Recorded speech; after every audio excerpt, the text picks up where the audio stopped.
পাবদা মাছের দো পেঁয়াজের রেসিপিটা আজকে শেয়ার করছি। কড়াইয়ে পরিমাণ মতো তেল দিয়ে এর মধ্যে বড় সাইজের 2টা পেঁয়াজ কুচি, রসুন ছিল 3-4 কোয়া আর বেশ কিছু কাঁচামরিচ একসাথে ভালো করে আমি কুচিয়ে নিয়েছি। তারপরে এখানে একটা টমেটো দিয়েছি বেশ বড় সাইজের। তার মধ্যে পরিমাণ মতো লবণ, হলুদের গুঁড়া আর শুকনো মরিচের গুঁড়া দিয়ে এবার এটাকে খুব ভালো করে কষিয়ে নিচ্ছি। অবশ্যই চেষ্টা করবা পেঁয়াজটা রসুনটা তেলের মধ্যে ভালো করে ভেজে নেওয়ার জন্য। এরপরে টমেটোটাকে যতদূর সম্ভব ব্লেন্ড করে দেওয়ার চেষ্টা করবা। আমি একটু ধনিয়া আর জিরার গুঁড়াও কিন্তু অ্যাড করেছিলাম। পানি অ্যাড করছি, এখানে 1 মগের মতো পানি আছে। এরপরে আমি ভালো করে ধুয়ে রাখা পাবদা মাছগুলো দিয়ে দিচ্ছি। অবশ্যই পাবদা মাছ কিন্তু একটু ঘষে নেবা, এতে করে এর উপরের যে কালো ময়লাটা থাকে সেটা চলে যাবে।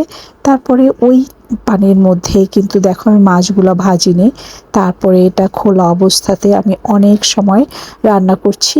এতে করে যে কাঁচা গন্ধটা থাকে সেটা কিন্তু চলে যাবে। এই রেসিপিতে একটু পেঁয়াজ বাড়িয়ে দিবা। তারপরে আমি ঢাকা দিয়ে দিলাম।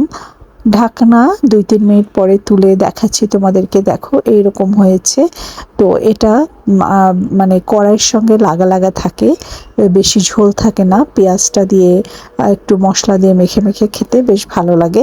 আবারও ঢাকা দিলাম, এভাবে কয়েকবার ঢাকা দিয়ে এটা রান্না করে নিচ্ছি। মাছ থেকে কিন্তু একটা পানি বের হবে, অবশ্যই এই পানিটা শুকিয়ে যাওয়া পর্যন্ত রান্না করতে থাকবা।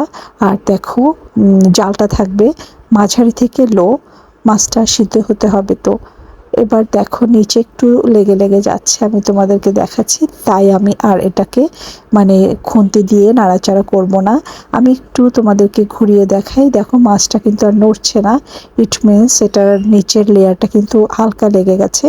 এই রেসিপিটা এরকমই, এই অবস্থাতে নাড়া দিলে কিন্তু মাছগুলো ভেঙে যাবে, তাই এভাবেই রান্না করে নিতে হবে।